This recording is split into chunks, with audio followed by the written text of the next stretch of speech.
Imagine a world where the cities we know are underwater. And what used to be the ocean is now a barren wasteland. This is a world where every piece of water and land has suddenly switched places. Cities like New York and Paris would find themselves underwater. Tsunamis would come rushing into the cities, destroying everything. And if you're on a boat, you'd find yourself falling down into a dry ocean bed.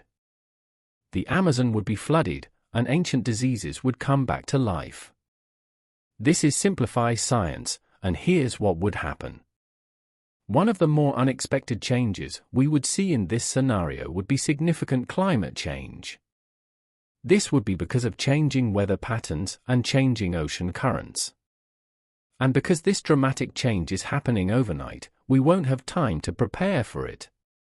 But simplify science, we knew this massive switch was coming ahead of time? Would there be anything we could do to stop it? Well, to answer that, let's take a look at our own climate issues that we're dealing with on Earth right now. Climate change is causing global sea levels to rise at an alarming rate, leaving some of the world's biggest cities, like London and Bangkok, facing significant threats within a few decades if we don't do anything to stop it. With this much advance notice, you'd think that everyone would be taking action to prevent this grim future, but as we all know, that's not the case. Some people won't believe or care about climate change until they're faced with an extreme situation like the one we're talking about today. But many people do want to help and make a difference, they just don't know how. Well, I might have just the solution.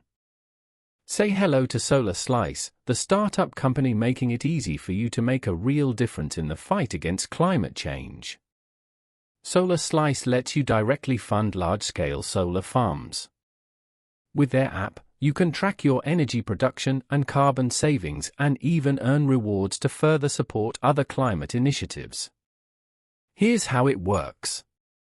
First, you sponsor a slice of their large-scale solar farm, adding 50 watts of clean energy to the grid and reducing harmful emissions. Then, you can use their app to track your impact with real-time data on your slice's energy production and carbon savings.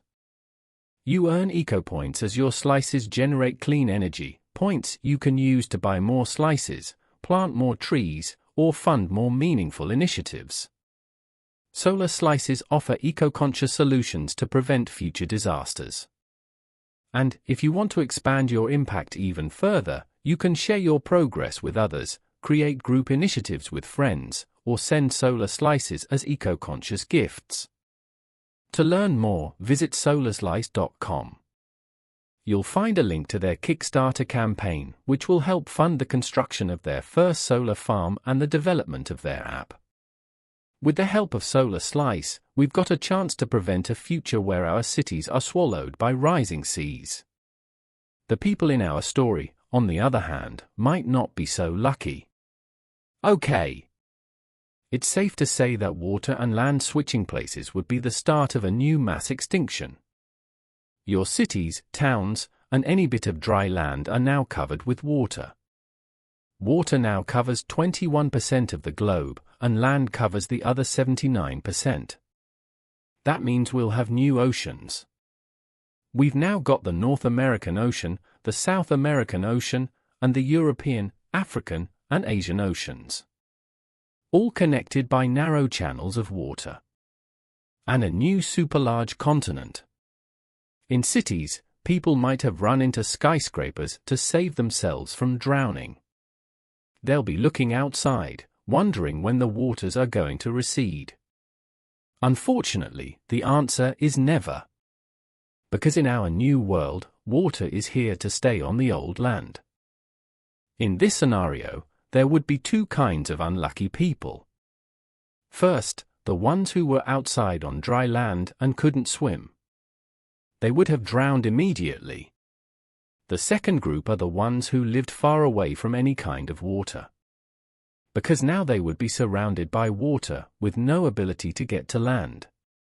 Unless they had a boat stored somewhere. Maybe you'd be one of the lucky ones. If you lived in a coastal city, say, like New York, the Hudson River would now be bone dry. Maybe you'd grab a tire in a tube, put on your swimsuit and a backpack, and swim out to the dry river bed. Now, what about the animals? Well, unfortunately, marine life would be toast. Or soggy toast. If all the water suddenly disappeared from lakes, rivers, and oceans, fish would be left gasping for air and would die almost instantly. River beds and dried-up oceans would be piled up with the carcasses of dead marine animals. No more whales, sharks, or any kind of fish. Say goodbye to sushi. Now, on the bright side, looking at this new world of ocean floors might be a fascinating experience. After all, maps of oceans here on Earth are less detailed than the maps we've made of Mars. Scientists find 2,300 new ocean species every year. If we didn't have the water to stop us, we'd find hundreds of thousands of new species. Unfortunately, they'd all be dead. And animals in forests might have it even worse. Instead of a swift death, they might be left to suffer. Big cats like tigers and lions, forced to climb up into trees, might find themselves sharing the canopy with apes. Other animals, like zebras and giraffes, would be carried away by the current and drown. So some of our land animals would survive, and others would go extinct. But regardless of who makes it out alive, ecosystems would be savagely altered.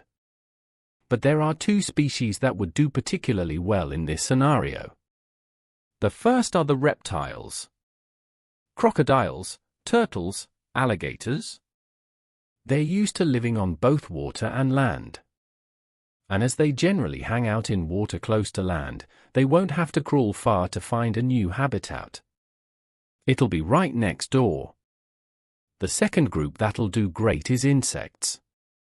66 million years ago, when the Chicxulub impactor hit Earth and the planet was full of dead, decaying matter, insects had a feast. Count on a repeat of that scenario as insects jump on anything that's rotting. The bad news? With swarms of mosquitoes, diseases like malaria are likely to break out among humans. Now, besides insects swarming everywhere, the other major problem in our new switched world, there's no electricity. With power plants submerged in water, there'll be damage to electrical circuits that can't be repaired. Because the water's not going away. For the first time, you realize how dependent you are on energy.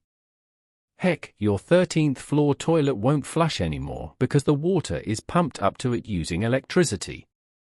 There's no television, and of course, there's no internet. Many of the world's population would be gone from this catastrophe.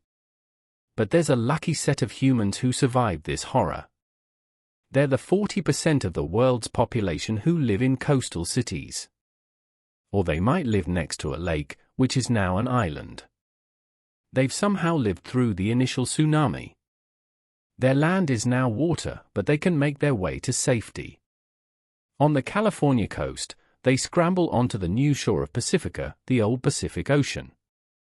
From New York, they doggy paddle to Atlantica, the old Atlantic Ocean. To get the world back to normal, everything will have to be built from the ground up. Homes. Agriculture. Transportation. The list is endless and challenging. Building any kind of new home will be hard without materials like wood or cement. But there is one thing we could use. Trash.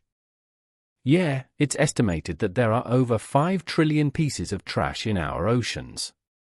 Once the water leaves the oceans, humans could get resourceful and use the leftover garbage to make structures to live in. Kind of gross, yeah, I know, but at least it's been washed. The big question is, will humans survive such a catastrophic event? Well, it's hard to say, but if we look back in time, human populations have rebounded from numbers as small as a few thousand. So, yeah, it's possible. If humans do survive, we'll emerge stronger and hardier than ever before. We'll build a new civilization on what's now become a hot, brown marble. Hey, who knows? Maybe even, one day, we'll become an advanced level 7 civilization. But that sounds like a story for another Simplify Science.